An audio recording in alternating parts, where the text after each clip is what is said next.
Señor, te damos gracias esta noche porque tú nos permites estar reunidos por este medio ah, para tomar las clases que corresponden al día de hoy a este curso, Introducción al Nuevo Testamento. Y pedimos, Señor, que tú, por medio de tu Espíritu Santo, nos estés ayudando, acompañando, para poder entender, comprender, conocer también las cosas que son necesarias para ayudarnos en la correcta enseñanza, en la correcta interpretación del texto bíblico. Ayuda a cada hermano que se ha conectado, a cada hermano que se va a conectar, para que juntos podamos llegar a las metas del curso. Así oramos, en el nombre de Jesucristo. Amén. Muy bien, como les decía, el curso que vamos a estar llevando conmigo es Introducción al Nuevo Testamento. La importancia de este curso radica ya en que nos va a brindar bastante información para poder entender el contexto en el cual se desarrolló todo el escenario del Nuevo Testamento, ¿no? El escenario donde se desarrollaron, por ejemplo, el ministerio de Jesús, ¿no? El ministerio de Jesús, el ministerio de los apóstoles, el trabajo en las iglesias que se fueron formando en el primer siglo, ¿no? Entonces, cuando uno tiene la información en la mente de todo lo que acompañó al texto bíblico del Nuevo Testamento, es un poco más fácil poder entender algunas cosas, ¿no? Algunas cosas. Les voy a dar un ejemplo, ¿ya? Les voy a dar un ejemplo para ir introduciendo al, al curso. Todos conocemos el relato del nacimiento de Jesús, ¿no? Del nacimiento de Jesús que relata a Lucas. En un primer momento, Lucas lo relata con algunos detalles. Y otro evangelista que lo relata es Mateo, ¿no? Mateo también hace uso en una sección de su evangelio para describir cómo fue el nacimiento de Jesús, ¿no? Ahora, Lucas da alguna información interesante, ¿no? Vamos al mismo texto, vamos a Lucas, permítame si está con su Biblia ahí,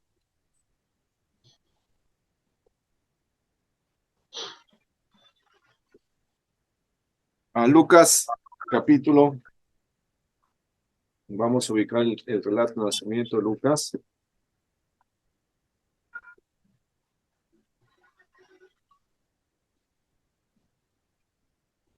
Lucas capítulo 2,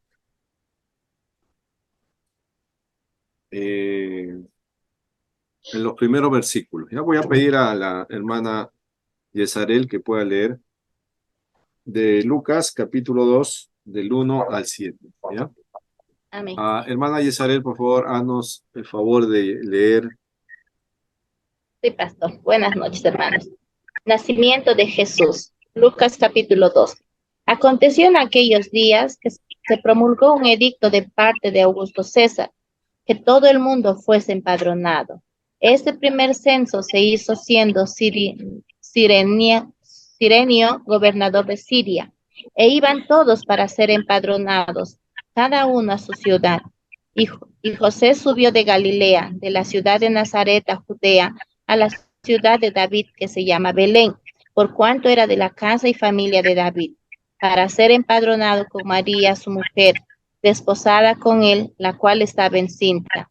Y aconteció que estando ellos ahí, se cumplieron los días de su alumbramiento, y dio a luz a su hijo primogénito, y lo envolvió en pañales y lo acostó en un pesebre, porque no había lugar para ellos en el mesón.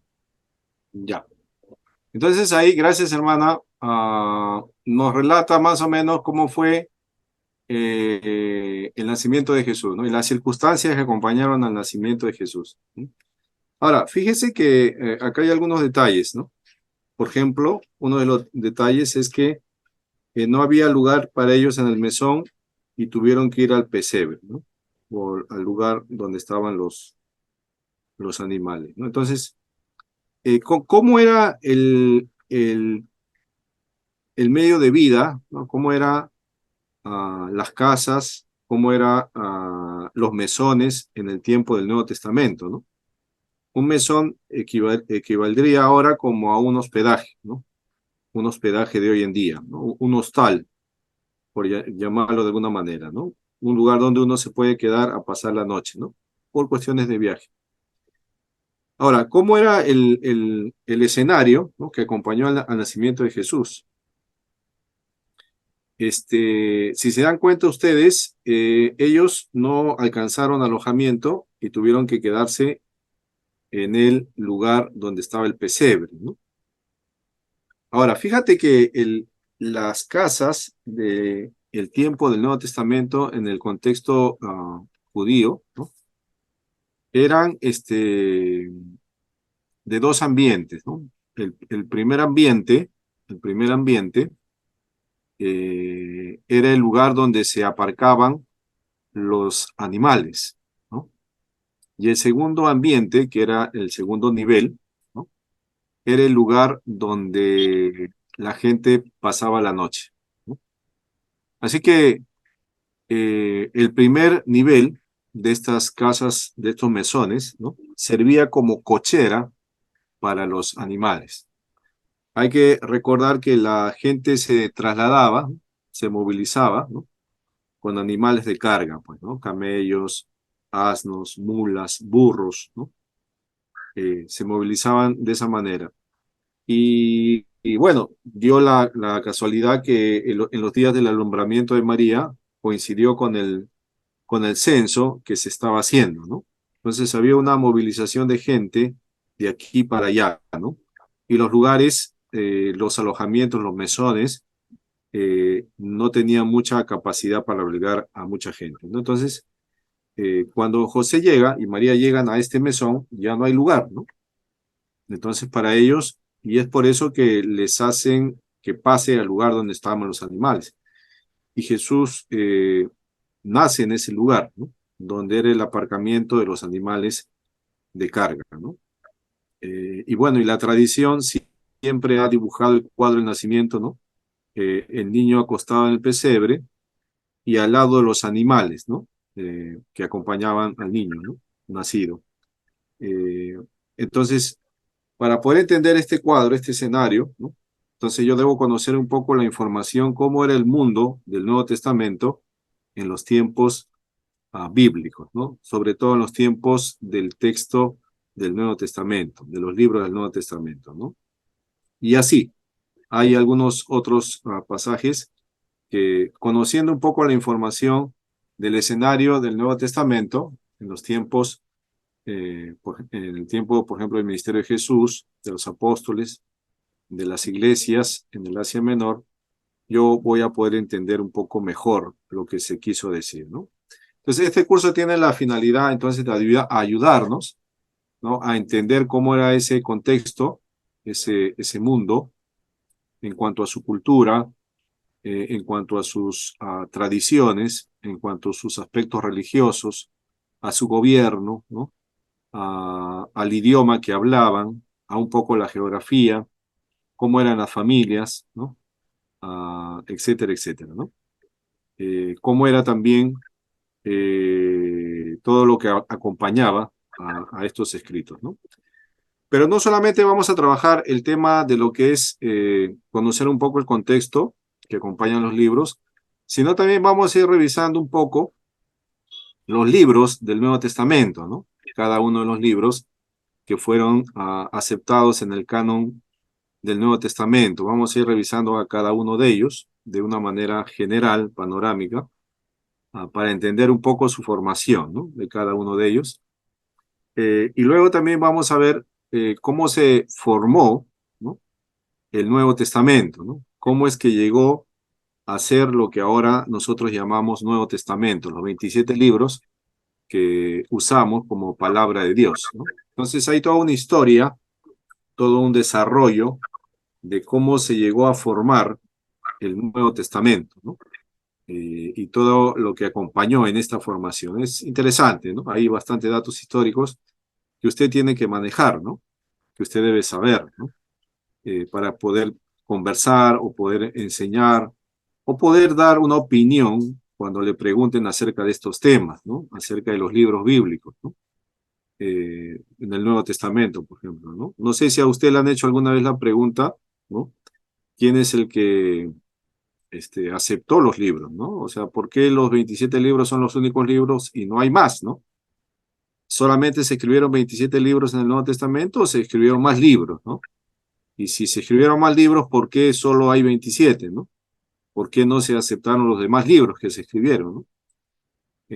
No sé si a usted le han hecho esa pregunta en algún momento en su vida cristiana, con alguien, hablando de la fe, de la Biblia, de Dios, de Jesús, de la iglesia. ¿En algún momento alguien le ha hecho una pregunta acerca de los libros de la Biblia? ¿Ha conversado de eso con alguien? ¿Ha tenido la oportunidad de dialogar o alguien le preguntó algo? Sol, Julio, Yesarel, ¿alguien preguntó por esto? Pastor, no tanto como una pregunta. Yo recuerdo en el colegio que nos mencionaban, ¿no? De que, porque nos enseñaba Sordoris nos enseñaba y siempre en esta parte ponían énfasis de que la Biblia evangélica no está completa, ¿no? Porque faltaba Macabeo, Judith, ¿no? Entonces, solamente en forma así general, pero durante el tiempo que tuve, no, en esa parte no hemos entrado a ningún tipo de polémica sobre ello, solamente eso fue la experiencia que tuve, que lo que manifestaba Sordoris. Ya, claro, en el caso del Antiguo Testamento hay una diferencia de libros, ¿no? En el caso de las versiones católicas, romanas, apostólicas, ellos consideran algunos libros más, ¿no? Eh, que los que nosotros consideramos, ¿no? Pero bueno, ese es el tema del Antiguo Testamento, ¿no? En el tema del Nuevo Testamento, que es lo que vamos a estar estudiando nosotros, no hay problema porque tanto las versiones católicas como las versiones protestantes tienen 27 libros, entonces ahí no hay ninguna discusión, ¿no? Aceptamos los 27 libros tanto en las versiones católicas romanas apostólicas como en en las versiones evangélicas, ¿no? Cristianas evangélicas. Entonces, en ese sentido no hay mucho problema, ¿no? El problema está en el Antiguo Testamento, ¿no? Ya, ¿alguien más tuvo alguna conversación sobre el tema de los libros del Nuevo Testamento? ¿Alguien conversó de eso? Pastor, bueno, tanto así como que si me preguntaran por qué la cantidad de libros, de repente no, pero sí en cierta oportunidad, cuando lo hablábamos sobre los libros que fueron canonizados y los libros que no, en el caso de los evangelios, por ejemplo, no recuerdo ahorita el nombre de este personaje, pero me dijeron en cierta oportunidad que los cuatro evangelios, o sea, cuando este personaje determina que solamente van a ser cuatro los evangelios nada más que se van que van a pertenecer al Nuevo Testamento, que había tenido una especie de una visión, creo, un sueño, y me dijeron, y eso lo pueden creer ustedes, me decían, ¿no? O sea, que fue por una revelación, una visión o algo así, que dice que se lo iluminaron el nombre de los cuatro evangelios y que después él dice que ya esos han sido los iluminados y esos son los que van a pertenecer. Esos me descansa a veces como algo curioso, ¿no? Como una curiosidad, porque hasta donde yo tenía conocimiento es que se habían comparado, ¿no? Se habían comparado los evangelios, así como las cartas de Pablo también con otros libros, y los que pues no se consideraban, no coincidía dentro del canon, fueron separados, ¿no? Entonces los que sí coincidieron fueron aceptados, ¿no? Como los evangelios. Ya, entonces, gracias. Sí, vamos a tener toda una revisión de la información sobre cómo se fueron ah, aprobando los libros para ser incluidos dentro de lo que ahora tenemos como Nuevo Testamento, ¿no? Vamos a tener todo un repaso de eso, ¿no? Bien, entonces, ahora vamos a iniciar, ¿no? El primer tema, revisando un poco el contenido del Nuevo Testamento y la clasificación de los libros del Nuevo Testamento, ¿ya? Y vamos a ir viendo eh, sobre todo la autoría, ¿no? La paternidad de cada uno de los libros, ¿ya? Vamos a iniciar entonces por la clasificación de los libros del Nuevo Testamento. Si tiene su Biblia ahí, por favor, es momento de usarla, ¿ya? Porque todo vamos a usar con la Biblia, ¿ya? Por lo general, las Biblias al comienzo tienen un índice, ¿no? Un índice donde se registran los libros, ¿no? En orden, eh, están en orden, ¿no? Vamos a ver los libros entonces en el Nuevo Testamento, cómo están clasificados, ¿ya? Primero, en todas las versiones evangélicas, cristianas, las traducciones que tenemos, se inicia siempre con los evangelios, ¿no? El primer evangelio es Mateo y el último evangelio es Juan, ¿ya? Mateo a Juan son evangelios que relatan el ministerio de Jesús, ¿no? La vida, la enseñanza, la obra, ¿no? De Jesús, la muerte, la resurrección de Jesús, ¿no? Entonces, cada uno de ellos tiene sus particularidades, ¿no? Cada uno de ellos tiene sus particularidades. Por ejemplo, el Evangelio de Mateo es un evangelio que está distribuido de manera temática, ¿no? Si usted ve el Evangelio de Mateo, si lo ha podido leer, Mateo agrupa su información de manera temática. Primero, él establece las enseñanzas de Jesús, ¿no? Luego del relato del nacimiento, él establece las enseñanzas. Luego hay una sección para las parábolas, ¿no? Hay otra sección para los milagros de Jesús. Entonces, Mateo agrupa la información de una manera temática, ¿no? Las enseñanzas sería un tema, las parábolas sería otro tema, y los milagros sería otro tema, ¿no? Entonces, si podemos observar, vamos a Mateo, vamos a observar en la misma Biblia, ¿ya? Si usted se da cuenta, en el capítulo 5, ¿no? Bueno, Del capítulo 5, en el Evangelio de Mateo, del capítulo 5 al capítulo 7, ¿no? Fíjese bien, del 5 al 7 están las enseñanzas de Jesús. Se conocen como el Sermón del Monte. Pero Mateo como que recopila un conjunto de enseñanzas de Jesús y las agrupa en esta sección, ¿no? De 5 al 7. El tema entonces del capítulo 5 al 7 son las enseñanzas de Jesús, ¿no? La doctrina de Jesús. Empieza con el Sermón del Monte, las bienaventuranzas, y acaba con los dos cimientos, ¿no? Entonces, si usted se da cuenta, se ha agrupado dos capítulos para el tema de las enseñanzas. Ese es un tema. El segundo tema empieza en el capítulo 8. Observe bien el capítulo 8 de Mateo. Y empieza con una secuencia, ¿no? Una seguidilla de sanidades y milagros, ¿no?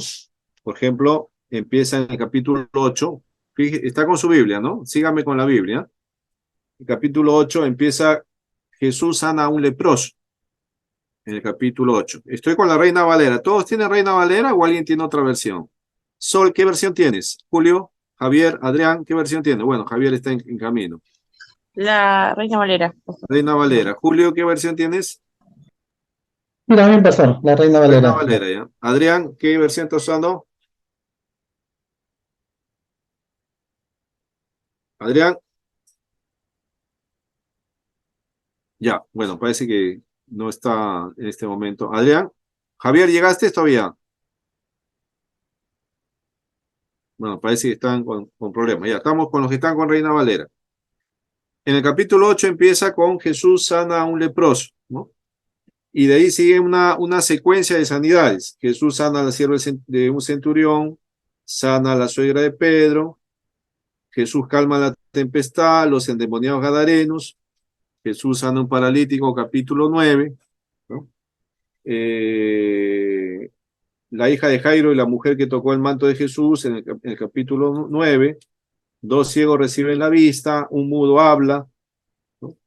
Y ahí está, ¿no? Entonces, si usted se da cuenta, del 8 al 9 hay una colección de sanidades y milagros, casi consecutivas, ¿no?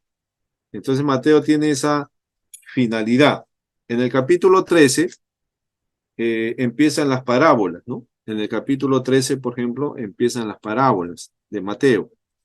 Parábola del sembrador, el propósito de las parábolas, parábola del trigo y la cizaña, parábola de la semilla y la mostaza, parábola de la levadura, etcétera, ¿no? La perla de gran precio, la red, tesoros nuevos y tesoros viejos, ¿no?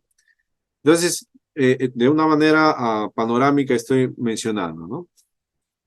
No quiere decir que Jesús enseñara todas las parábolas en un solo momento, ¿no? Que Jesús en ese momento enseñó todas las parábolas así de manera seguida, no. La idea de Mateo, ¿no? Es agrupar, ¿no? Juntar todo en secciones, en temas, ¿no? Como hemos visto, enseñanzas, milagros y sanidades y parábolas, ¿no? Esa es la metodología que usa Mateo para poder elaborar su evangelio, ¿no? Entonces, cuando usted va a Mateo, al evangelio de Mateo, tiene que saber más o menos cómo está estructurado el libro, ¿no? Para poderlo enseñar, para poderlo entender, ¿no?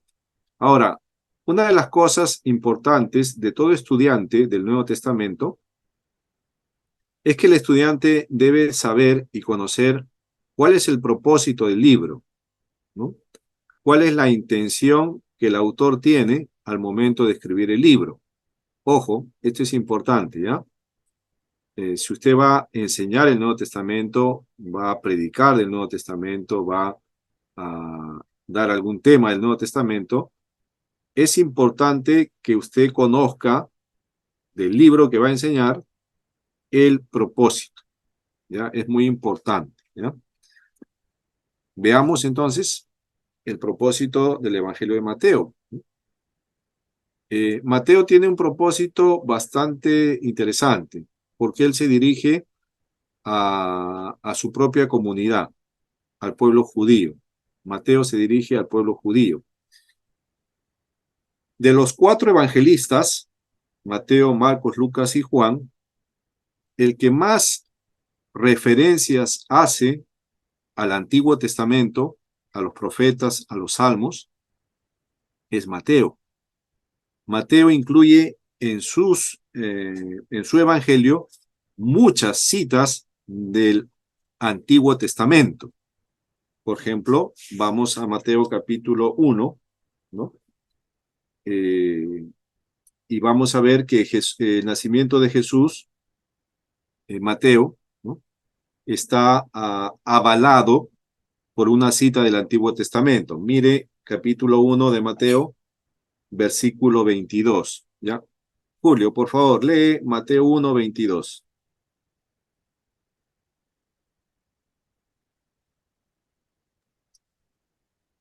¿Puedes leer, Julio? Mateo 1:22 dice, pero esto aconteció para que se cumpliese lo dicho por el Señor por medio del profeta cuando dijo, he aquí una virgen concebirá y dará a luz un hijo y llamará su nombre Emmanuel, que traducido es Dios con nosotros. Ya. Entonces, Mateo está haciendo alusión a una cita del Antiguo Testamento, específicamente de un profeta, ¿no? Y está diciendo que el nacimiento de Jesús fue el cumplimiento de lo que dijo el profeta. Y cita el texto del profeta, ¿no? Del libro del profeta, ¿no? Ahora, y de esa manera, Mateo va a ir citando muchas veces el Antiguo Testamento. Ahí nomás, Julio, capítulo 2, versículo 5 y 6. Pues 5 y 6 dice, ellos le dijeron, en Belén de Judea, porque así está escrito por el profeta, y tú, Belén, de la tierra de Judá, no eres más pequeña entre los príncipes de Judá, porque de ti saldrá un guiador que apacentará a mi pueblo Israel. Perfecto, ¿no? Entonces, nuevamente, Mateo está citando un texto del Antiguo Testamento, ¿no? En este caso, refiriéndose al lugar del nacimiento de Jesús, ¿no? A diferencia de Lucas, que Lucas también relata cómo fue el nacimiento de Jesús, Pero Lucas no hace uso de las citas del Antiguo Testamento. Mateo sí. Y en varias secciones del Evangelio, si lo ha leído usted, va a darse cuenta de que Mateo hace referencia a las citas del Antiguo Testamento. La pregunta es ¿por qué? ¿Cuál es la intención de Mateo? ¿Cuál es la intención de Mateo de en cada momento citar las profecías del Antiguo Testamento? ¿Cuál es la intención? Porque eso es intencionado. Mateo tiene una intención, un propósito, ¿no? No lo cita por citar, tiene en mente algo, quiere lograr algo, quiere mostrar el propósito por el cual está escribiendo. ¿Qué idea tienen ustedes? Sol, ¿tienes alguna idea, Sol, por qué Mateo hace uso de tantas citas del Antiguo Testamento? ¿Alguna idea? Yesarel, Adrián, Sí, pastor, pienso de que en realidad da a conocer el cumplimiento de la promesa. ya, Entonces, del Antiguo Testamento, muchas promesas se cumplen con el nacimiento de nuestro Señor. así es, ¿no? Y en otras secciones también, ¿no? No Pastor, solamente el nacimiento, sino también en otras secciones de la vida de Jesús, él va a citar. Sí, Adrián, porque Mateo está dirigido para el pueblo judío. ya, muy bien, ¿no? Entonces, Mateo tiene un propósito, es direccionar su evangelio para sus paisanos, ¿no? Para sus, ah, para los judíos, ¿no? Pastor, Y lo sí, que decía también es, tal vez lo que decía también es eh, dar a conocer o mostrar a los judíos el mesianismo de Jesús. Era, efectivamente, efectivamente, ¿no? Él quiere demostrar que Jesús es el Mesías que ellos esperaban, es el Mesías que ellos esperaban. Eso es lo que Mateo quiere lograr con su evangelio, ¿no?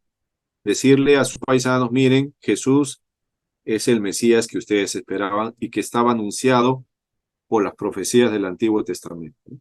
Por eso la cita una y otra vez, ¿no? Es más, su presentación del evangelio, ¿no? Da ya comienzo a eso. Fíjate en el capítulo 1, versículo 1. Es la introducción al evangelio, pero ya desde el comienzo Mateo está apuntando a Jesús como el Mesías que esperaban, ¿no? Mire capítulo 1, versículo 1. ¿Qué dice? Sol, por favor, lee Mateo 1:1. Mateo 1:1 dice, el libro de la genealogía de Jesucristo, hijo de David, hijo de Abraham. Qué lindo. Ahí mira nomás, ¿ah? En ese versículo ya está, en la mente judía ya está mostrando algo importantísimo. ¿Qué les dice? Que Jesús, ¿quién es? Hijo de David David, e hijo de Abraham. Abraham. Ahí está, lo que ellos esperaban, al rey prometido y al hijo de la promesa, al hijo de Abraham y al hijo de David. Ese era el Mesías que ellos esperaban, ¿no? Al rey y al hijo de la promesa, el Mesías. Por eso Mateo, empezando nomás, da la primera señal, ¿no? Jesús es el hijo de David y el hijo de Abraham, ¿no? Directo. Luego ya empieza a desarrollar todo lo demás, ¿no? Entonces, cada vez que ustedes trabajen un libro, hermanos, tienen que conocer muy bien el propósito del libro, en este caso que van a estudiar, ¿no? O que van a enseñar, ¿no? Entonces, Mateo tiene ese propósito, ¿no? Es mostrar a Jesús como hijo de Dios y como, perdón, mostrar a Jesús como el Mesías que ellos esperaban, ¿no? El Mesías del Antiguo Testamento que ellos esperaban, ¿no? Ahí está. Mateo tiene esa finalidad, ¿no? Ahora, pregunta, y en base a esto vamos a ir dialogando, ¿no? ¿Quién escribió el Evangelio, el primer Evangelio?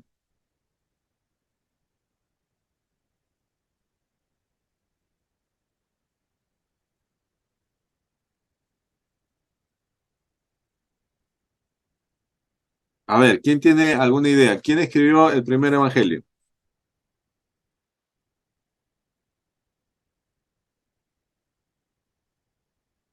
¿Qué dice el título? El título de su Biblia, ¿qué dice en cuanto al primer evangelio? ¿Cómo lo titula el primer evangelio? ¿Qué sale en la parte superior? El Santo Evangelio El según Santo San Evangelio Mateo. según San Mateo. Mateo, bien. Ya. Ah, ¿en qué parte del evangelio se menciona que Mateo es el autor? ¿En qué parte del evangelio se menciona que Mateo es el autor, ¿no? Ahora, acá hay un dato importante, hermano, ¿eh? Si nosotros nos vamos a las cartas de Pablo, a las cartas que escribe Pablo o Pedro, ¿no? En cada una de ellas vamos a encontrar el autor de la carta, ¿no? Por ejemplo, si yo voy a la carta de los Romanos, ¿no? Capítulo 1, verso 1, dice en la carta de los Romanos, capítulo 1, versículo 1, Pablo, siervo de Jesucristo, llamado a ser apóstol, apartado para el evangelio de Dios, ¿no? La carta en el primer versículo está presentando al autor. En este caso es Pablo, el autor de esa carta. Él mismo se presenta como autor, ¿no? Si nosotros nos vamos al evangelio de Mateo, en algún lugar del evangelio dice: yo, Mateo, apóstol del Señor, escribí este evangelio. ¿Han podido ver si en algún momento se lee así? ¿Han encontrado el nombre de Mateo como autor en los evangelios? a pasar.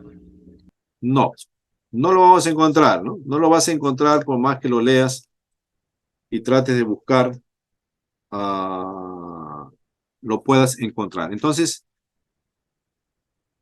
¿cómo se le atribuyó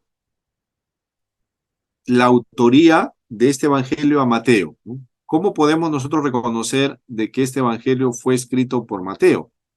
¿Quién puede dar fe de que este evangelio realmente fue escrito por Mateo, ¿no? No sé si me entiende lo que estoy preguntando, ¿no? No sé si estoy explicando bien, ¿no? Usted, por ejemplo, si yo le preguntara, ¿no? Yo soy un curioso de la Biblia, me he acercado a la iglesia, estoy asistiendo, ¿no? Y le pregunto, ¿no? Julio, Yesarel, ¿no? Adrián, ¿cómo ustedes pueden comprobar que Mateo escribió el evangelio que lleva su nombre, ¿no? ¿Cómo podrías comprobarme que esto es así? Que de repente no fue Mateo, fue otra persona y pusieron el nombre de Mateo, ¿no? ¿Cómo podrías tú acreditar y afirmar con seguridad de que Mateo escribió el evangelio? ¿Cómo podrían hacer si yo, una persona curiosa de la Biblia, les hago esa pregunta? ¿Qué podrías decir? ¿Qué podrías argumentar, ¿no? Para afirmar que Mateo escribió ese evangelio. Yo les estoy preguntando, yo soy un curioso de la Biblia, ¿no? Me he acercado a la iglesia, quiero saber, ustedes leen la Biblia, sí. A ver, dígame pues, ¿quién fue? ¿Por qué dicen ustedes que Mateo fue el autor si en ninguna parte del libro sale que él fue el autor, ¿no? ¿Quién me da la seguridad de que él escribió? ¿Qué responderías a esa pregunta?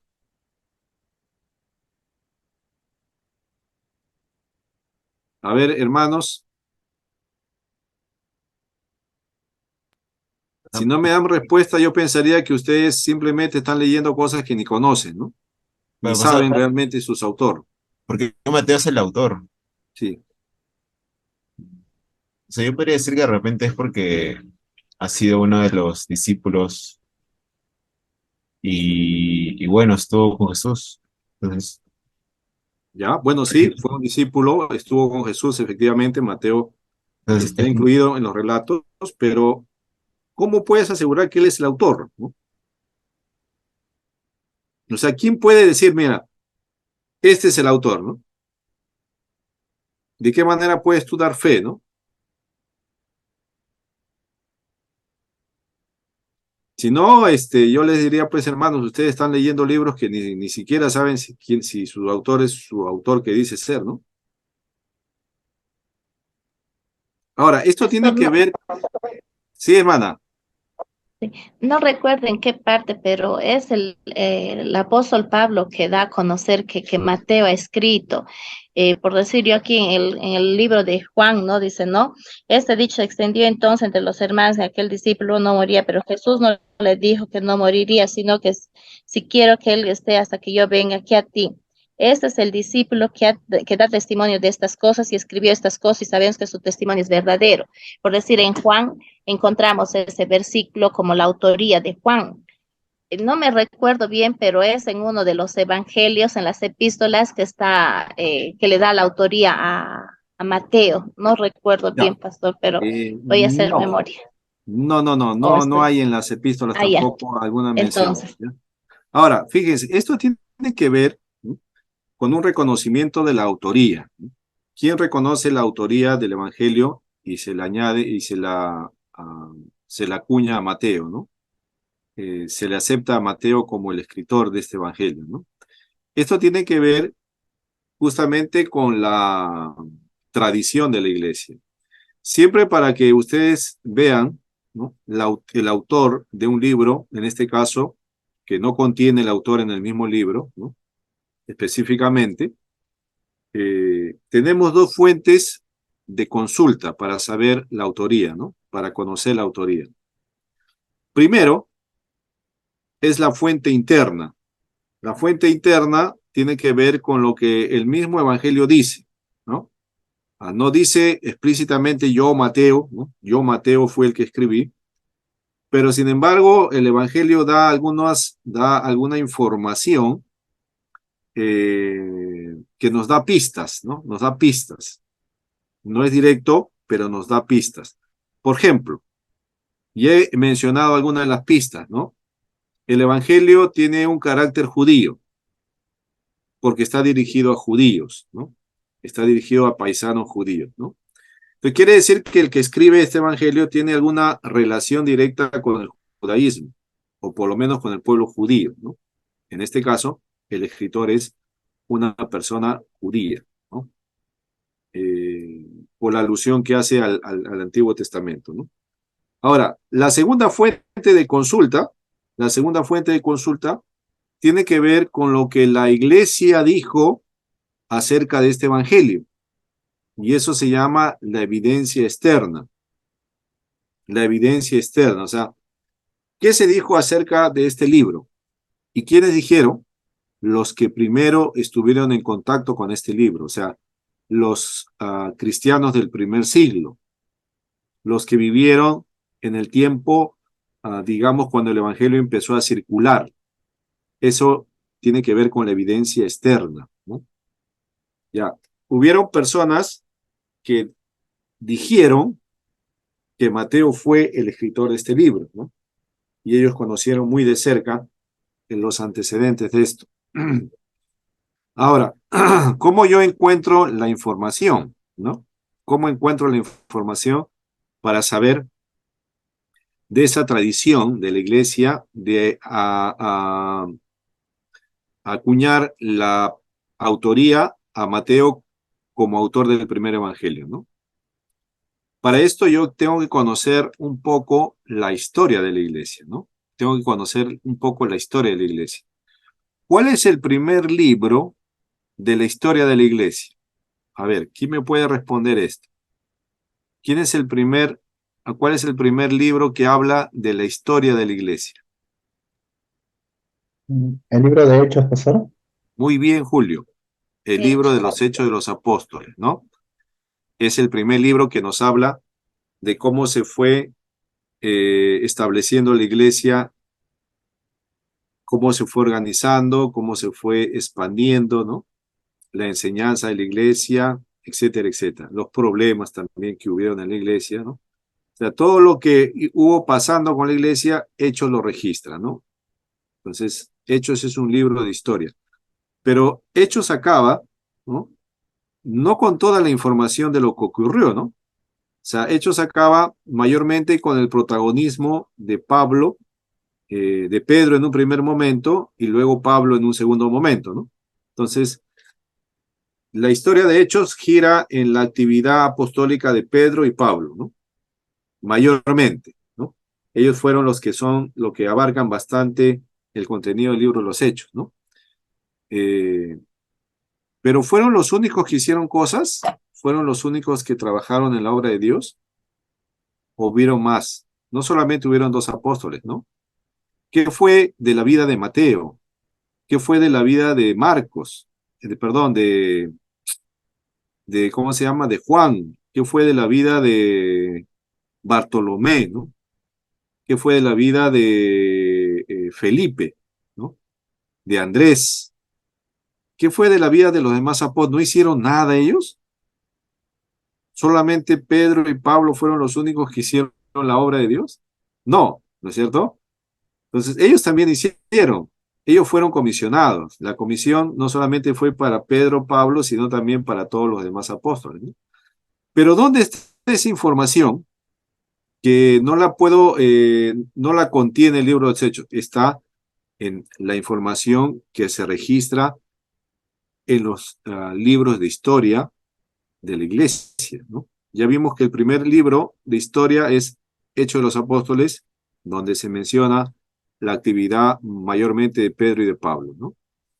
¿Habrán otros libros más? Claro que hay, ¿no? ¿Cuál es el segundo libro más antiguo de la historia de la iglesia? ¿Conoce?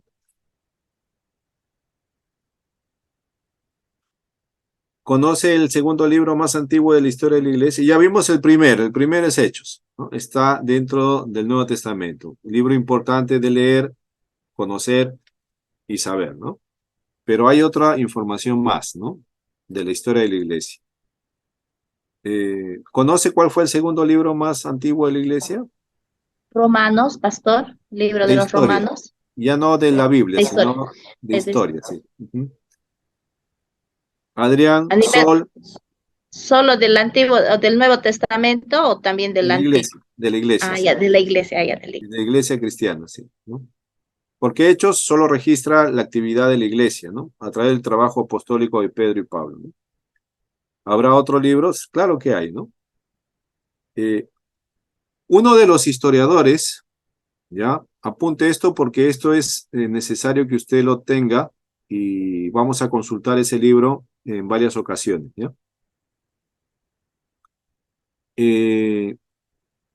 Luego de la iglesia, luego del libro de los Hechos, ¿no? Siglo I, ¿no? Juan, el último escritor del Nuevo Testamento, escribe el Apocalipsis, y Juan se encuentra en un escenario donde la persecución ya estaba dándose, ¿no? Él incluso estaba desterrado en la isla de Patmos por causa del Evangelio. Ya él estaba siendo perseguido por causa de la fe, ¿no? Por causa de Jesús, ¿no? Entonces Juan acaba el último libro que nos da información acerca de lo que pasaba en la iglesia con la persecución, ¿no? El inicio de la persecución. ¿Cuántos siglos duró la persecución? Duró siglo II, siglo III, casi 2 siglos y medio duró la persecución, ¿no? Más de 200 años de persecución a la iglesia, ¿no? Hasta que llega el momento en que el emperador de ese momento, Constantino, ¿no?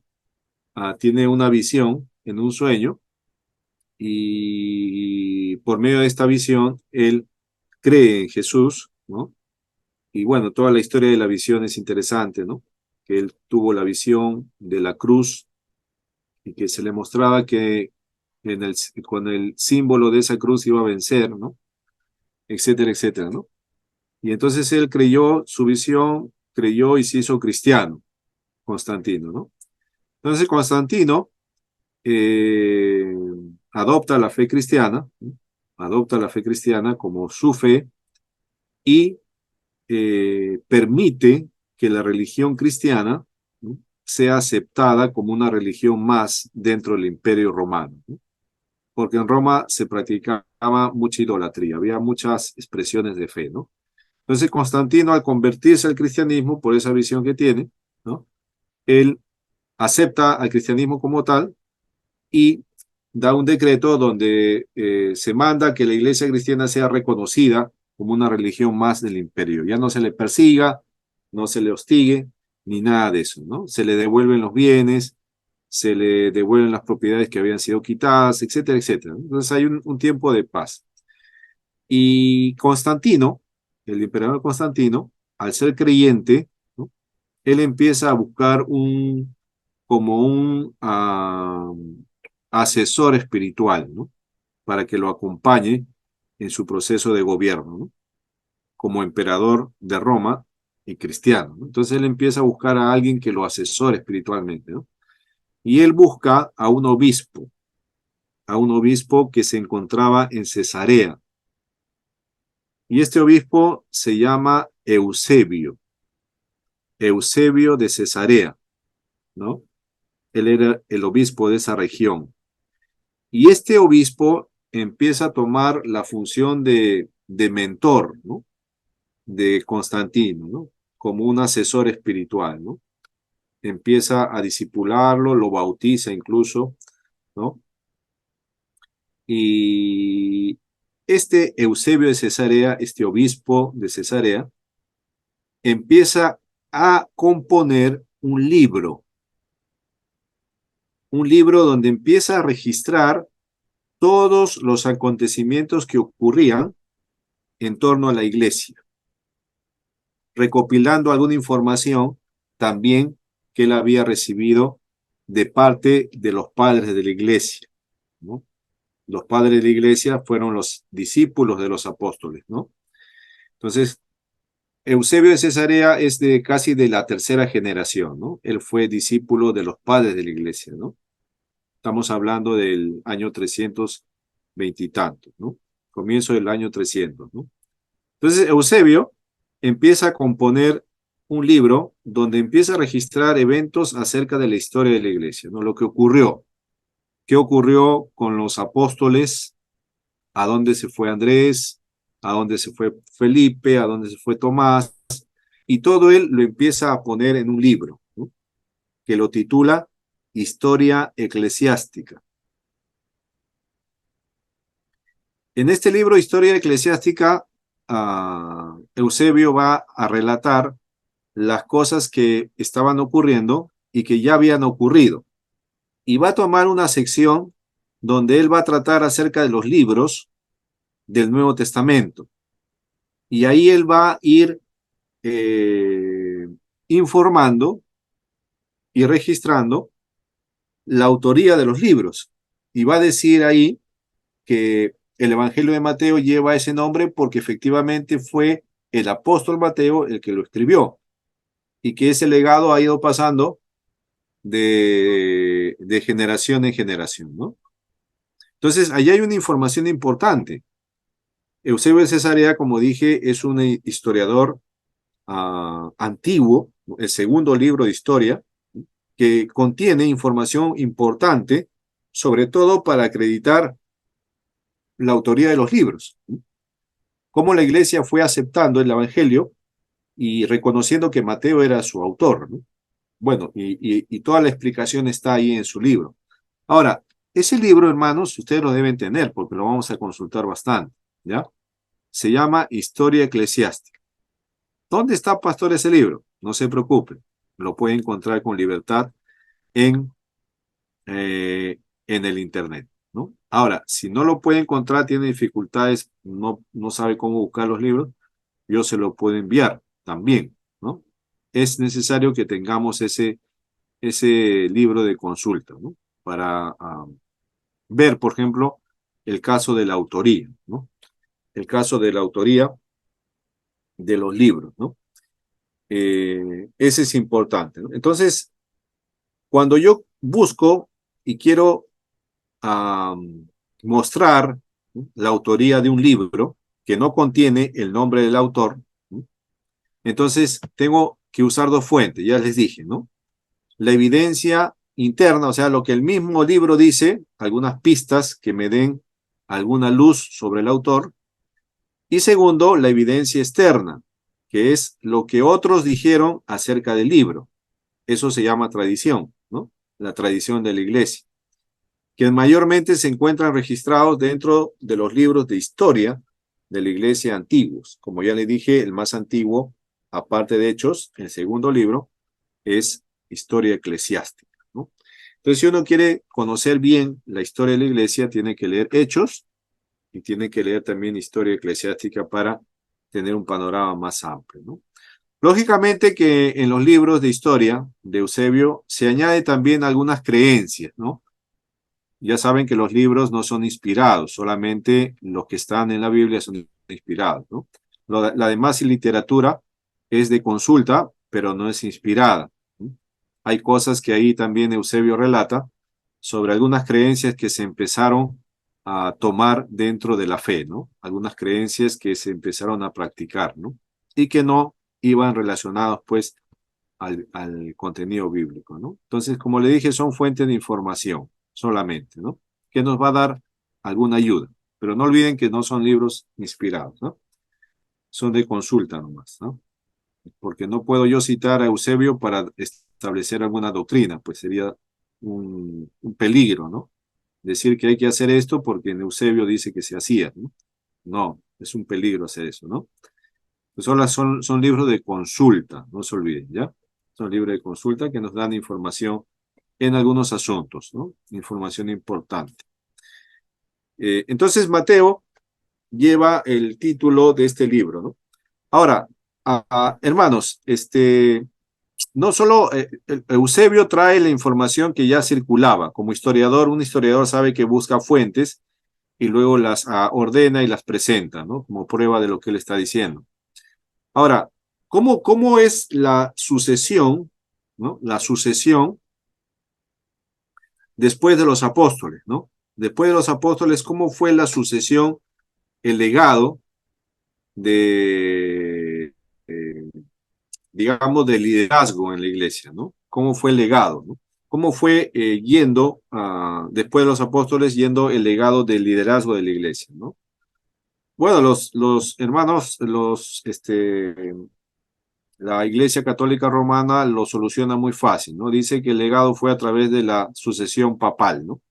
Primero fue Pedro y luego vino una sucesión de papas, etcétera, etcétera, ¿no? Ese fue el liderazgo de la Iglesia, ¿no? En cambio nosotros nos regimos más a lo que la Biblia dice, ¿no?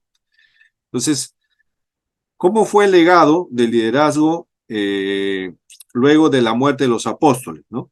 ¿Cómo fue el legado del liderazgo, ¿no? Ahora, luego de los apóstoles, cuando los apóstoles empiezan a morir, ¿no? Empiezan ya el martirio, Pablo muere en Roma, Pedro también muere crucificado de cabeza, ¿no? Ya empiezan a morir, y el último en quedar es Juan, lógicamente por su edad, ¿no? El más joven quedó hasta el final, ¿no? Ahora, estos apóstoles, ¿no? Pedro, Pablo, Juan y los otros, tuvieron discípulos, ¿no? Por ejemplo, uno de los discípulos de Pablo, ¿quién fue? Timoteo, por ejemplo, ¿no? Timoteo fue un discípulo de él. Y no solamente fue uno, fueron otros, ¿no? Juan también tuvo sus discípulos, ¿no? Juan tuvo sus discípulos. A la generación que continúa a los apóstoles, que fueron discípulos de los apóstoles, se les considera como padres de la iglesia. Los padres de la iglesia son la segunda generación después de los apóstoles, ¿no? Los apóstoles son la primera generación que el Señor estableció. Después de los apóstoles, ¿quiénes vienen? Los padres de la iglesia, ¿no? Los que conservaban todavía fresca la enseñanza apostólica, porque la habían recibido de primera mano, ¿no? O sea, Juan había enseñado lo que Jesús, lo que él había recibido de Jesús, Juan se lo estaba enseñando a otro discípulo, ¿no? Así que la información estaba fresca, ¿no? Los padres de iglesia tenían la enseñanza fresca de Jesús, ¿no? En ese momento todavía los libros no estaban completos, el Nuevo Testamento no estaba completo, los libros no estaban como ahora lo tenemos, ¿no? Había mucha información oral, se transmitía la información de manera oral, no había comunicación formal escrita, ¿no? A veces se conservaba mucho oralmente, se enseñaban las cosas oral, ¿no? Luego, de los padres de la iglesia, que vendrían a ser la segunda generación, viene la tercera generación, que son los apologistas de la iglesia, ¿no? Los que empiezan a defender la fe, frente a los ataques en medio de la persecución, ¿no? Luego de los apologistas, ¿no? Luego de los apologistas ya empieza la organización tal cuando la iglesia empieza a tener tiempos de paz con la conversión de Constantino, ¿no? Donde ya se empieza a organizar a través de los obispos, ¿no? Los cuarta generación vendrían a ser los obispos de cada iglesia, los que toman protagonismo, ¿no? Y de ahí en adelante, ¿no? Ahora, ¿por qué les digo esto, no? Porque cuando veamos de la información más cercana a la apostólica, ¿quiénes son? Los padres de la iglesia. Entonces, lo que los padres de la iglesia dijeron también es importante, ¿no? Lo que ellos mencionaron acerca de algunos temas sobre, por ejemplo, la autoría, ¿no? Es importante lo que dijeron ellos, ¿no? Por ejemplo, si uno de los padres de la iglesia dijo que Mateo fue el escritor de Mateo porque así lo aceptaba la iglesia en ese momento, entonces es importante lo que dice él, ¿no? Para dar fe que realmente Mateo escribió el libro, ¿no? Entonces, el testimonio de los padres de la iglesia es un argumento bastante fuerte para demostrar que el libro fue escrito por el autor que lleva su nombre, ¿no? El Evangelio de Mateo, ¿no? Entonces, cada vez que usted analice, y que lo va a hacer ahora como un ejercicio para la próxima clase, ¿no? Lo va a poder hacer de esa manera, ¿eh? Entonces, hoy solamente he hecho la muestra, ¿no? Con el Evangelio de Mateo. No se olvide, cada vez que haya un libro que no incluye su autoría explícitamente, usted tiene que buscar la información tanto interna como de evidencia externa, ¿no? Para que puedan ayudarse a establecer eso, ¿no? Voy a mostrarles ahora en pantalla, ¿no? Voy a abrir el libro, ¿no? Que les estaba mencionando, y ver algunos detalles, ¿eh? De lo que estoy hablando en cuanto a Mateo. Ya, a ver, deme unos minutos para abrir el libro y poder visualizar algunas cosas, ¿ya?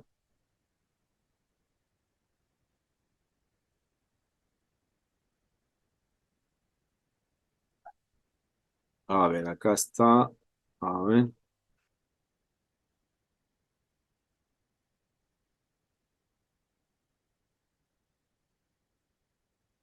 acá está.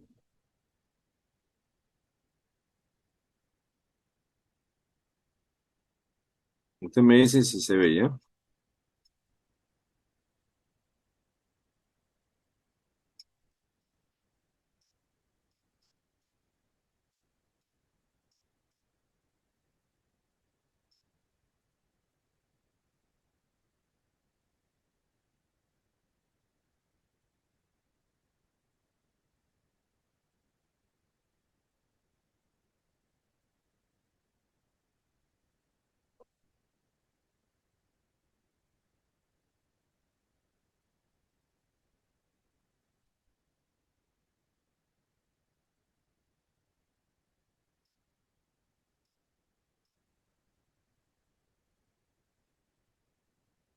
A ver, un ratito. ¿Dónde está? A ver, acá, versión.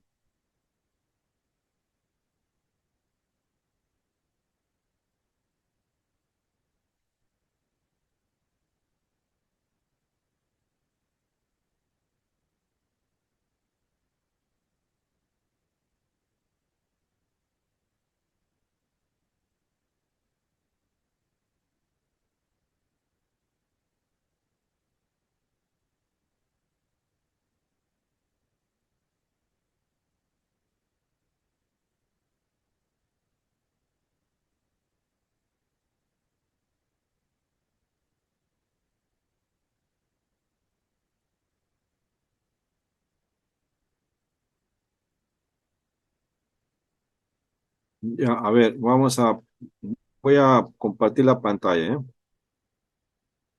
Me dice si se ve la pantalla, ¿ya? A ver,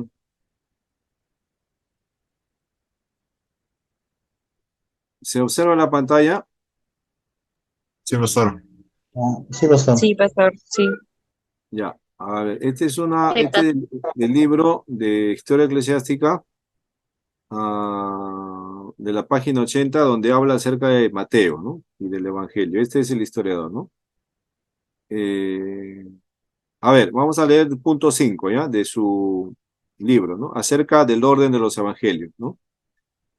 Vamos a leer desde acá, ¿ya? Desde del capítulo 24.1, ¿eh? A ver, ¿quién puede leer? Si tiene, si lo lee, lo ve bien, puede leerlo.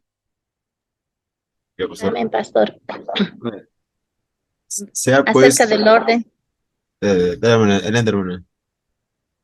lee, hermana. gracias. Acerca del orden de los evangelios. 24.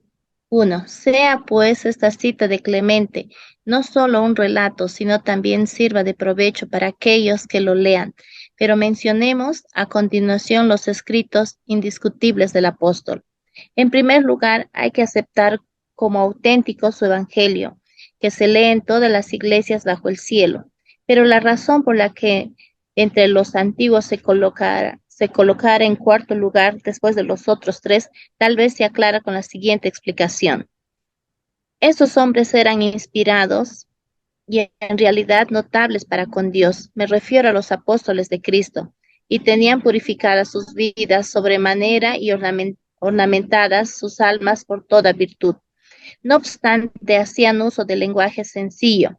Ciertamente ellos eran animados por el poder divino y obrador de milagros recibido del Salvador, pero no sabían ni tampoco buscaban ser embajadores del conocimiento de la enseñanza por medio de la persecución y del arte de la oratoria, sino que anunciaban a toda la tierra el reino de los cielos, sin demasiado esfuerzo para ponerlo por escrito, utilizando solamente la demostración del Espíritu Divino que les auxiliaba y el poder de Cristo que obraba milagros por medio de ellos. Y esto lo hacían de este modo, porque servían a un ministerio más alto y superior al hombre. Por eso Pablo, de todos, el más hábil para preparar discursos y el de pensamientos más poderosos, no nos dejó por escrito más que brevísimas cartas, a pesar de poder explicar cosas infinitas e inefables, porque llegó a la contemplación del tercer cielo y arrebatado al mismo paraíso, fue hecho digno de oír las inefables palabras de aquel lugar. Pero tampoco los otros seguidores de nuestro Salvador carecían de experiencias similares. Me refiero a los 12 apóstoles, a los 70 discípulos y a millares más. Mas a pesar de ello, de todos estos, únicamente Mateo y Juan nos han dejado un recuerdo de las prácticas del Señor e incluso ellos, según la tradición, se pusieron a escribir obligados. Por otra parte, Mateo, que en primer lugar predicó a los hebreos cuando ya estaba por dedicarse también a otros, expuso por escrito su evangelio en su lengua materna, sustituyendo de este modo por escrito la falta de su presencia en medio de aquellos de los que se alejaba. Y a su Ahí vez, está. Ya, ahí nomás. Entonces, aquí, por ejemplo, en el punto 6, ¿no? Nos da una información, ahí estoy marcando, ¿no? Por ejemplo, ahí nos da información Eusebio en su historia eclesiástica acerca del Evangelio de Mateo, ¿no? ¿Qué dice acerca del Evangelio de Mateo? Dice que Mateo, en primer lugar, predicó a los hebreos. O sea, ¿cuál fue la misión apostólica de Mateo? Fue apóstol a los hebreos, ¿no? Y les predicó a ellos, ¿no? Y también expuso su escrito en la lengua materna, ¿no? Entonces, ahí está, ¿no?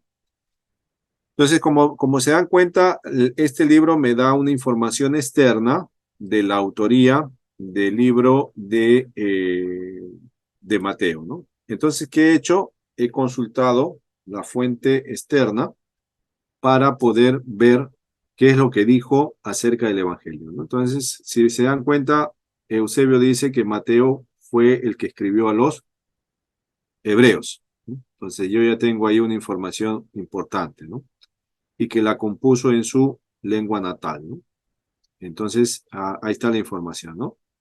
Ya se le está atribuyendo a Mateo como el autor del Evangelio, ¿no? No sé si entendió lo que estoy diciendo, si me comprendió, ¿no?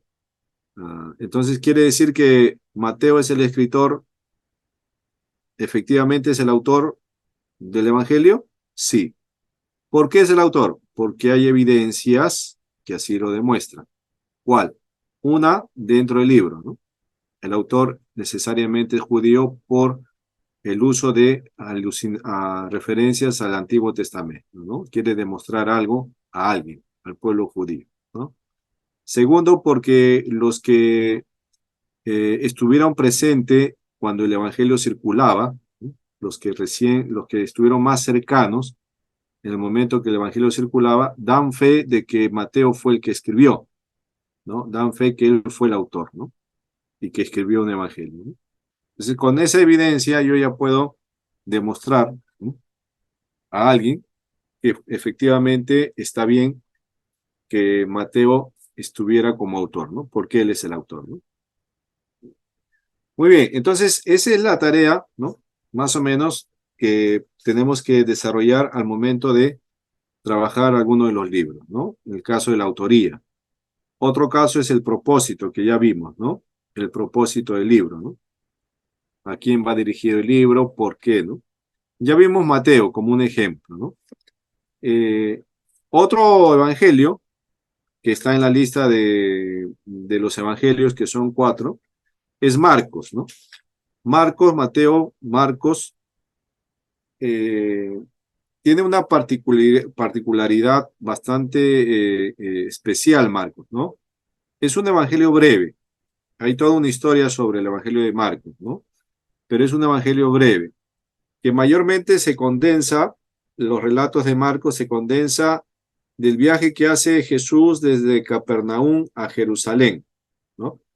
Desde Capernaum a Jerusalén. O sea, Marcos relata más o menos todo el viaje que Jesús hace de Capernaum a Jerusalén, ¿no?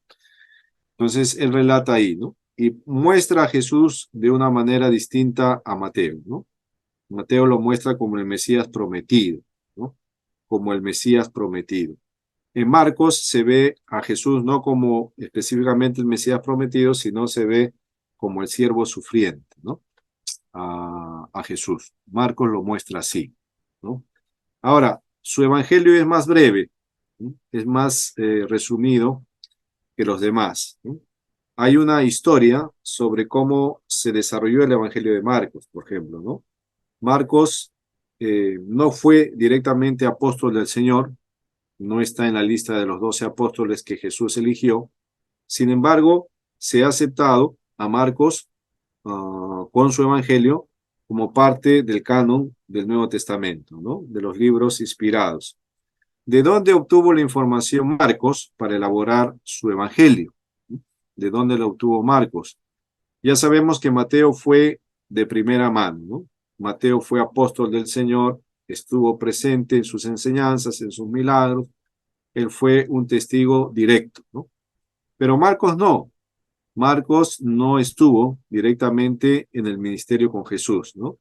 Sin embargo, Marcos fue discípulo de Pedro, como bien lo menciona él en sus cartas, ¿no? Lo llama mi hijo. A Marcos, Pedro lo llama mi hijo, ¿no? Pablo también en un primer momento, ¿no? Cuando empiezan su viaje misionero con Bernabé, Pablo como que no quiere darle una oportunidad, una segunda oportunidad a este joven Marcos, porque en el primer viaje que hicieron los dejó, ¿no? Se volvió atrás y los abandonó en el primer viaje que Pablo hizo con Bernabé, ¿no? Marcos era sobrino de Bernabé y los dejó, ¿no? En el segundo viaje, Bernabé quiso llevar nuevamente a Marcos, pero Pablo se opuso, le dijo que no estaría bien que vaya Marcos, porque ya había fallado una vez, ¿no? Se pelearon, se enojaron los dos y se separaron, ¿no? El equipo misionero se separó. Pablo tomando a Silas, salieron a hacer el viaje y Bernabé tomando a Marcos se fue también, ¿no? Se separó el equipo misionero, ¿no? Bueno, Marcos entonces de ahí empieza todo un protagonismo, ¿no? Luego ya Pablo lo acepta nuevamente como parte del ministerio, lo llama que es útil, que es importante en la obra, ¿no? Pero este Marcos pasa más tiempo con Pedro en Roma, ¿no? Y según la tradición, según lo que Eusebio dice, ya saben que la tradición tiene que ver con lo que se fue comunicando oralmente, ¿no? Acerca de las cuestiones de la iglesia, ¿no? Pedro menciona, a través de la cita de Eusebio, que Marcos compone el Evangelio, que lleva como su nombre, por las enseñanzas y las predicaciones que escuchaba de Pedro en Roma, ¿no? Así que las enseñanzas de Marcos en el Evangelio son producto de las enseñanzas de Pedro. Marcos simplemente las ordena, las pone y las presenta con un propósito distinto al de Mateo, ¿no? Por eso es que las enseñanzas de Marcos son más breves, ¿no?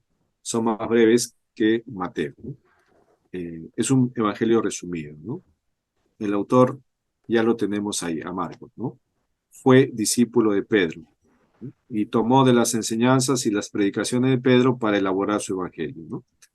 Así que la fuente del evangelio de Marcos, ¿dónde está? En las enseñanzas de Pedro, mayormente en las enseñanzas de Pedro, ¿no?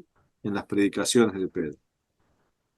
Pastor, ¿de dónde sacó esa información? Es lo que se dice en la tradición de la iglesia que Eusebio registra en su libro, ¿no? Él registra eso, ¿no? Acerca del Evangelio de Marcos, cómo se compuso. Él menciona que fue así, cómo se va componiendo, ¿no? Entonces, Marcos tiene que ver con con esa característica, ¿no? Ahora viene Lucas, ¿no? Lucas, el tercer evangelio, Mateo, Marcos, Lucas. Interesante cómo Lucas empieza su relato, ¿no? En el capítulo 1, si vamos a ir a Lucas, capítulo 1, fíjense cómo empieza el relato en el evangelio de Lucas, ¿no? Verso 1. ¿Alguien podría leer, por favor, que me ayude a leer? Del 1 al 4. Es la introducción y presentación del libro, ¿no? A ver, alguien que pueda leer Lucas del 1, capítulo 1, del 1 al 4. ¿Me escuchan? Yo lo puedo leer. Ya, adelante, por favor. Puesto que ya muchos han tratado de poner en orden la historia de las cosas que entre nosotros han sido ciertísimas, tal como nos lo enseñaron los que desde el principio lo vieron con sus ojos y fueron ministros de la palabra. Me ha placido también a mí, después de haber investigado con diligencia todas las cosas desde su origen, escribírtelas por orden, oh excelentísimo Teófilo, para que conozcas bien la verdad de las cosas en las cuales has sido instruido. Ya, muchas gracias, hermano Javier. Ahora, acá se está dando la presentación del libro. Si usted ha sido observador en la lectura, el autor está presentando su libro y está mostrando a quién va dirigido, ¿no? Y también cuál es la intención de escribir el libro, ¿no? Ahora, fíjate que Lucas menciona que ya hay relatos, hay información que está circulando, como él menciona, versículo 2, ¿no? Donde dice, tal como nos enseñaron los que, no, versículo 1, ¿no? Puesto que ya muchos han tratado de poner en orden, dice, ¿no? La historia de las cosas que entre nosotros han sido ciertísimas. O sea, ya hay alguna información que está circulando acerca de las cosas que han ocurrido referentes a la obra y el ministerio de Jesús, ¿no? Hay algunos que ya han empezado la labor de escribir, ¿no? Y están circulando. Y Lucas dice, bueno, a mí también me ha parecido hacer un trabajo, ¿no? Y un trabajo para mostrarlas en orden, ¿no? Y para que el destinatario, en este caso Teófilo, sea instruido de una manera correcta, ¿no?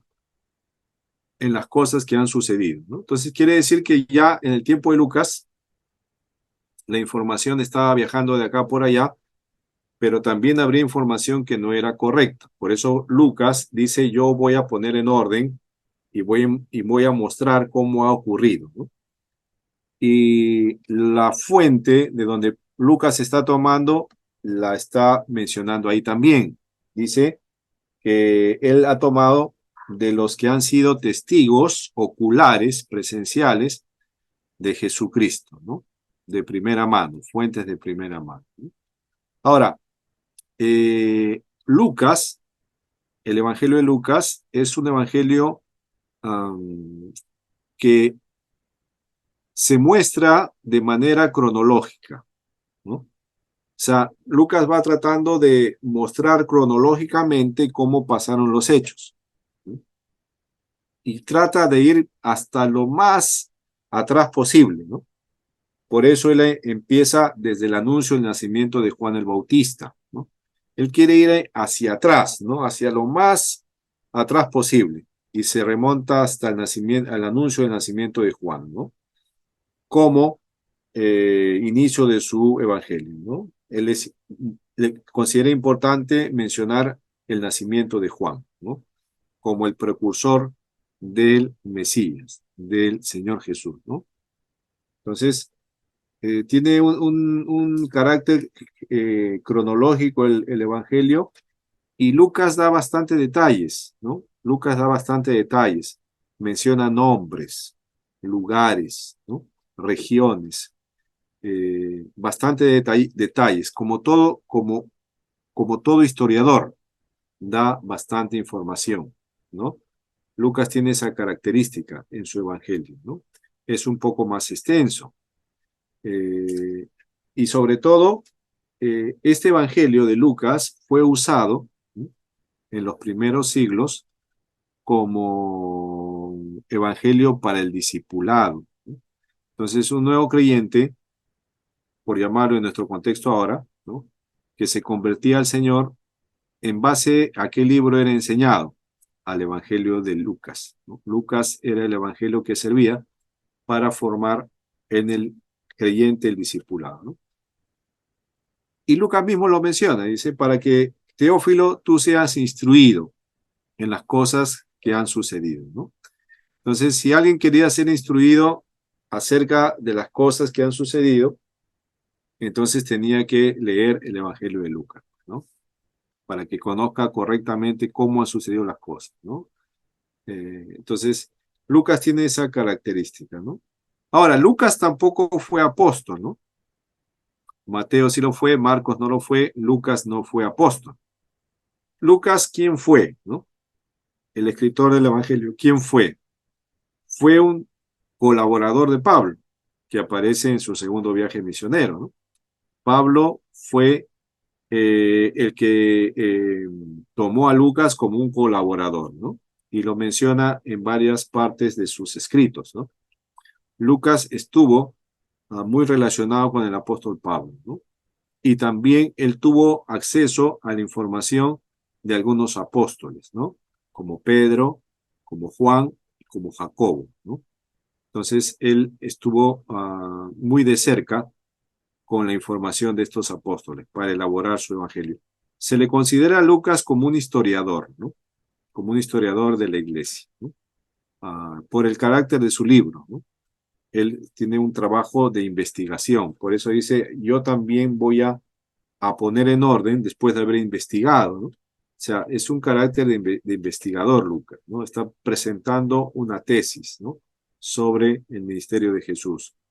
Ese es el carácter de Lucas, ¿no? Ahora nos vamos al último evangelio y con eso cerramos los 4 primeros libros del Nuevo Testamento que se consideran o los llamamos evangelios, ¿no? Juan es el último evangelio en el orden también, pero también cronológicamente es el último en escribirse, ¿no? Juan se escribe casi al finales del siglo I y cierra, ¿no?, el cuarteto de estos evangelios, ¿no? Ahora, Juan tiene un propósito distinto a Mateo, Marcos y Lucas, ¿no? Y él mismo, el mismo autor, lo menciona en su escrito, el propósito de su libro. Si ustedes pueden ir a Juan capítulo 21, ahí vamos a encontrar cuál es el propósito del Evangelio de Juan, por qué Juan escribe este Evangelio, ¿no? Podemos ir al último, por favor, lea en el capítulo capítulo 20, versículos 30 al 31. Capítulo 20 de Juan, 30 al 31. A ver, ¿quién lo puede leer? ¿No? Julio, Yesarel, Adrián, cualquiera. Ya Pastor, Javier leyó, ¿no? amén, pastor. El Amén. propósito del libro dice, hizo además Jesús muchas otras señales en presencia de sus discípulos, las cuales no están escritas en este libro, pero estas se han escrito para que creáis que Jesús es el Cristo, el Hijo de Dios, y para que creyendo tengáis vida en su nombre. Ya. Entonces ahí está claro el propósito. No podemos ir buscando más, ¿no? El mismo autor lo dice. ¿Para qué se escribió este libro? ¿Cuál es el propósito del libro? Para que crean que Jesús es el Cristo, el Hijo de Dios. Ahora, acá hay un tratado importante en Juan, ¿no? Juan ya tiene una teología más elaborada, ¿no? Tiene ya una teología más desarrollada que Pedro y Pablo, ¿no? Por eso se le conoce como el teólogo Juan, ¿no? Si usted ve el Evangelio, en el primer capítulo, es una disertación teológica la de Juan hace, ¿no? La que Juan hace, ¿no? Y presenta a Jesús con uno de los títulos propios de él, ¿no? Es un título teológico que Juan usa como para poder explicar a Jesús, ¿no? Y lo menciona con un término teológico. En el capítulo 1 de Juan, él dice, en el principio era el verbo. Capítulo 1, verso 1 del Evangelio de Juan. En el principio era el verbo, y el verbo era con Dios, y el verbo era Dios. Acá hay un término propio de Juan. ¿Cuál es ese término? El verbo. Ese término no aparece en el Evangelio de Mateo, ni de Marcos, ni de Lucas, ni de las cartas de Pablo, ni de las cartas de Pedro. Este es un término teológico que Juan está usando. Por eso estoy indicando que ya el Evangelio de Juan es un evangelio teológicamente más elaborado, ¿no? Más elaborado, donde Juan ya acuña términos propios de él, ¿no? Como teólogo, ¿no? Ahora, este mismo término teológico del verbo que Juan está utilizando acá, lo vamos a volver a encontrar en el libro de Apocalipsis, que también es autoría de Juan, ¿no? Apocalipsis también hace uso de este término, ¿no? Otro de los términos teológicos que Juan usa bastante acá es luz, ¿no? A luz, Jesús como la luz, ¿no? Otro término es el Cordero, ¿no? El Cordero de Dios. Entonces, el Evangelio de Juan es un evangelio teológico que tiene la finalidad de mostrar a Cristo, ¿no? Como el Hijo de Dios, ¿no? A Jesús como el Cristo, Hijo de Dios. Y cuando hablamos de Hijo de Dios, estamos hablando de la divinidad, ¿no? Estamos hablando que Jesús es Dios, ¿no? No solamente es el Mesías, el ungido, el Cristo, sino también es Dios, Hijo de Dios, ¿no? Por eso los primeros capítulos, o específicamente el primer capítulo, la primera parte, esta presentación teológica del verbo, se esfuerza en decir eso, ¿no? Jesús es Dios. Es el evangelio de la divinidad de Cristo, ¿no? Vamos a encontrar aquí en varias ocasiones que Juan muestra a Jesús como Dios, ¿no? Por eso dice que el propósito es mostrarlo como Hijo de Dios, ¿no? Y ese término Hijo de Dios está relacionado con su divinidad, ¿no? Entonces Juan tiene esa característica, ¿no? Es diferente a los anteriores, porque los anteriores de alguna manera hay semejanzas entre ellos, ¿no? hay semejanzas. Cuando estudien ya el curso de Evangelios como tal, ahí van a ver algunos detalles más, ¿no? Sin embargo, Juan es distinto, ¿no? Juan contiene milagros, señales que no las contienen ni Marcos, ni Mateo, ni Lucas, ¿no? Porque tiene otro propósito, ¿no? Entonces, ahí está, ¿no? Ese es el cuarto evangelio, ¿no? Y el último en escribirse también. Entonces, estos cuatro primeros libros cierran el grupo de evangelios, ¿no? Cada uno con su propósito específico y con su carácter, ¿no? Su estructura, ¿no? Los detalles propios de cada evangelio, ¿no? Entonces, usted tiene que tener un panorama sobre esto, los libros del Nuevo Testamento, en este caso, de los evangelios, ¿ya? Entonces cerramos con los primeros cuatro libros, ¿no? Luego se incluye, dentro del índice del Nuevo Testamento, se incluye el libro de los Hechos de los Apóstoles, ¿no? Los Hechos de los Apóstoles, como bien mencionamos, es el primer libro de historia de la Iglesia, ¿no? Registra eventos desde la asunción de Jesús hasta el encarcelamiento de Pablo en Roma, ¿no? Y su deseo de ir a España. Entonces, hasta ahí se menciona el libro de los Hechos, todo lo que pasó en este tiempo, ¿no? La extensión de la Iglesia, el ministerio de los gentiles, la organización, la formación y la fundación de iglesias, etcétera, etcétera, ¿no? Todo lo que contiene el libro de los Hechos. Es el único libro histórico en el Nuevo Testamento, ¿ya? Su carácter es narrativo, ¿no? Dentro de la hermenéutica, sabemos que el carácter de un libro narrativo no puede ser usado únicamente para establecer doctrina. Los libros con carácter narrativo nos dan información, no están estableciendo alguna enseñanza doctrinal, ¿no? Entonces hay que tener cuidado, ¿no? Todo libro narrativo simplemente nos da información detallada de lo que va aconteciendo, ¿no? No tiene el carácter de establecer alguna doctrina, ¿no? Como ocurre con las cartas, que es diferente, ¿no? Entonces el libro de Hechos tiene esa particularidad, ¿no? ¿Quién es el autor de Hechos? Es el mismo autor de Lucas, ¿no? Porque en la introducción de Hechos se menciona que es la continuación del primer tratado que recibió Teófilo, ¿no? Y si somos observadores, el primer tratado que recibió Teófilo es Lucas, ¿no? El mismo libro lo dice. Entonces, Hechos es la segunda parte del trabajo de investigación de Lucas para poder mostrar lo que ocurrió luego de la asunción de Jesús, ¿no? De la ascensión de Jesús, ¿no? Muy bien.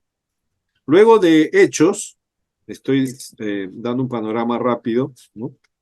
Luego de Hechos vienen las cartas que se han agrupado, ¿no? Por extensión. En el primer caso lo han puesto a Pablo, ¿no? Como autor de la gran mayoría de cartas que hay en el Nuevo Testamento, empezando de Romanos y terminando en Hebreos, ¿no? Empieza en Romanos y termina en Hebreos, ¿no? El Corpus Paulino, se conoce como el Corpus Paulino, ¿no? El grupo de cartas que el apóstol Pablo escribió, ¿no? Ahora, cada una de ellas tiene sus características, ¿no? Que vamos a ir revisando en el momento adecuado, ¿no? Cada una de estas cartas tiene sus características particulares, ¿no? Y el segundo grupo de cartas, ¿no? Pertenecen a Pedro, en este caso, primera y segunda de Pedro, dos escritos de Pedro, uno de Santiago, tres de Juan, una de Judas, y la última, que vendría a ser la Apocalipsis, ¿no? Como libro apocalíptico, está al final, ¿no? Entonces, esta es la conformación del Nuevo Testamento, ¿no? Evangelios, libro histórico, hechos, cartas paulinas, correspondencia paulina, correspondencia petrina, juanina, y las cartas generales, que se agrupan en Santiago, Judas y Pedro y Juan, ¿no? Entonces, hay dos grupos de correspondencia. La correspondencia que hace Pablo a través de sus cartas, distintas cartas, y las cartas generales o epístolas universales que las componen los demás escritores, ¿no? Está Santiago, Pedro, Juan y Judas, ¿no? Dos grupos, ¿ya? El Nuevo Testamento se puede agrupar o distribuir de esa manera, ¿no? Las cartas paulinas y las epístolas generales, ¿no? O universales, o católicas también, ¿no? También se le conoce como epístolas católicas, no porque sea de la Iglesia Católica Romana, sino porque católica significa universal, ¿no? Las epístolas universales, ¿no? Que son las que están al final, ¿ya? Y se cierra con el libro de Apocalipsis, ¿no? El libro de Apocalipsis cierra ya el contenido de los libros del Nuevo Testamento, ¿no? Muy bien, hasta ahí, ¿alguna pregunta? Pastor, no lo entendí muy bien sobre el tema nada más de Marcos. Marcos en realidad conoció a Jesús, o sea, conoció a Jesús así personalmente, o no lo conoció. Le digo eso porque tenía una información, no sé si sea cierta. En el libro de Marcos aparecen unos versículos en el capítulo 14 de un joven que huye, que cuando lo apresan a Jesús, él se va huyendo y dice que al escapar incluso bota la sábana con la que estaba, ¿no? Y se huye desnudo. Entonces, que eso lo atribuían a que era el autor del libro, que era Juan, ¿no? O Juan Marcos. No sé si eso sea cierto o no. Claro, esa es una evidencia interna, ¿no? Para mostrar la autoría de Marcos. Hay hay algunos que postulan eso sobre el joven que huyó, ¿no? Al momento de la presión de Jesús, que podría haber sido Marcos, ¿no? Podría ser, no hay ninguna exactitud ni veracidad, ¿no? De poder decir con firmeza que fue, ¿no? Podría ser, queda en la posibilidad, pero no es bastante sólida, ¿no? Eh, Dentro de la tradición de la iglesia, como dije, en lo que se dijo de los padres de la iglesia, lo que dijeron sobre la autoridad de Marcos, también hay alguna referencia en eso, ¿no? O sea, algunos consideran que estuvo en el grupo de los que estuvieron ahí con Jesús, ¿no? Otros mencionan, por ejemplo, que Marcos es el que estuvo en el aposento alto, ¿no? Al momento que oraban por Pedro, ¿no? Era hijo de una de las Marías, ¿no? Ah, Porque a Jesús le seguían tres Marías, ¿no? Una de las Marías era la que era mamá de Marcos, ¿no? Y que era la que cedía su casa para que los apóstoles oraran, ¿no? Incluso también en el día de Pentecostés. Estaban en la casa de esta María, ¿no? En el aposento alto, ¿no? Entonces hay bastante información sobre eso, ¿no? Pero no es clara ni contundente decir que así fue, ¿no? Podría ser una posibilidad, una suposición, ¿no? Justamente ahí viene el trabajo, ¿no? De buscar a ver dónde hay más peso, porque así se definen las cosas, ¿no? Las evidencias que tienen más peso son las que determinan, ¿no? Son las que ganan, ¿no? Las que no tienen mucho peso como que se descartan, ¿no? Entonces, si Marco fue el personaje que aparece en el relato cuando huye, habría que darle peso, bastante peso y afirmación para que decir que sí fue, ¿no? Pero como no hay un consenso entre los historiadores sobre el tema, entonces no está claro, ¿no? Lo dejan como una posibilidad, nada más, ¿no? Pero no es contundente. Muy bien. Ya, entonces, primer libro de consulta que vamos a tener, Historia Eclesiástica de Eusebio de Cesarea, ¿eh? Lo voy a mandar al grupo de alumnos. Ustedes están en el grupo de la sala de alumnos, ¿no? No. Sí, en la sala de alumnos. Ya, ahí voy a mandar el libro Historia Eclesiástica, ¿eh? Ahora, haciendo un paréntesis para ya ir entendiéndonos mejor, hay una literatura que vamos a usar para acompañar las clases, ¿no? Y para ir reforzando un poco también lo que estamos mencionando, sobre la introducción al Nuevo Testamento. Hay un libro que vamos a usar, es un libro de consulta, ¿ya? Ya, Historia Eclesiástica lo vamos a ir citando en algunas ocasiones, lo debe tener, pero este libro va a ser el libro que nos va a acompañar en la clase. Lo voy a traer para presentarlo, ¿eh?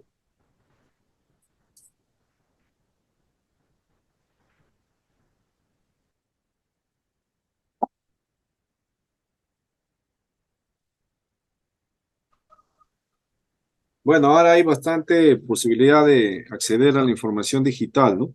Estamos en una temporada muy buena, ¿no? Donde tienen alcance a la información rápido, ¿no? Qué lindo estudiar así, ¿ah? Que se hace más fácil estudiar así, ¿no? Donde la información la tienes a la mano, ¿no? Cuando yo estudié, pues teníamos que ir a la biblioteca a sacar la información de la biblioteca y escribir, ¿no? Escribir a mano. No había copy y copiar y pegar, pues, ¿no? Tenías que escribir a mano, sacar la información de los libros, ¿no? Ahora, prendes tu computadora, buscas la información virtual, copias, pegas, lo puedes leer más rápido, o sea, ahorras tiempo, ¿no? Pero está bien, bueno, ya estamos en un tiempo distinto, ¿no? El libro, no sé si lo ve ahí, si se puede leer, es un libro bastante útil, sencillo, Introducción al Nuevo Testamento, ¿eh? Introducción al Nuevo Testamento, del autor Everett F. Harrison, ¿ya? Este autor es bastante técnico, es un investigador también muy bueno. Él desarrolla todo un libro bastante, no es muy grueso, pero hay bastante información sobre el tema que nosotros vamos a estar tratando, ¿no?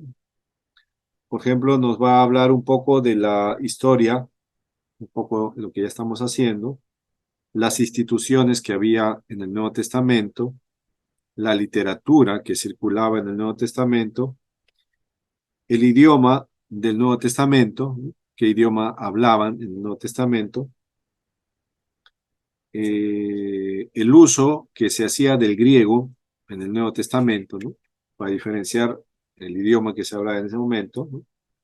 Luego, un poco acerca de la formación del Nuevo Testamento, y luego ya libro por libro va a ir desarrollando el contenido, ¿no? Las epístolas de Pablo, cada una de ellas, ¿no? Vamos a ir viendo algunos de sus, de manera general, hasta el libro de Apocalipsis, ¿no? Entonces, ahí está, ¿no? Hay bastante información adecuada en el libro de Harris, ¿no? Este va a ser un libro de consulta, ¿eh? Vamos a ir, yo voy a alejar lecturas para que usted pueda ir avanzando un poco en la clase y ya venga con la lectura de antemano, ¿no? Y tenga ya información en la mente y pueda compartir un poco, ¿no? Con nosotros, ¿ya? Entonces, ahora terminando, les voy a dejar una primera lectura, ¿ya? Ahora, el libro también está de manera virtual, ¿no?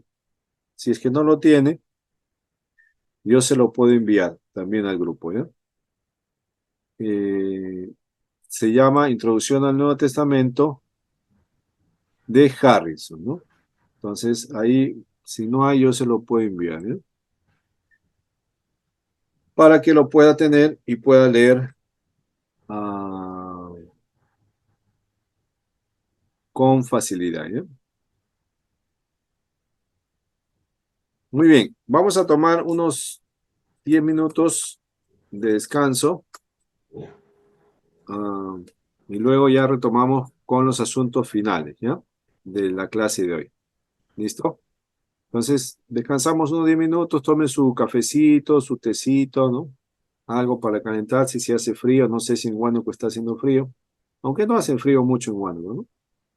De todas maneras, su agüita caliente. En Ventanilla sí debe estar un poco nublado, ¿ah? ¿No? Ahorita está cambiando Sí, el clima, ¿no? sí, ya empezó el frío, ya, Sí, ya, ahorita está un poco nublado. enchamparse. Bueno, por acá, por el sur, cono sur, yo estoy por Tocongo, ¿no? cruce con tomar sano, entonces también ya está un poco frío, ¿no? Bueno, vamos a tomar un poco de algo caliente, ¿ya? Y regresamos, no se vaya, 10 minutos nomás, Listo. tome algo, descanse para despejar un poco la mente y en 10 minutos regresamos, ¿no? Muy bien.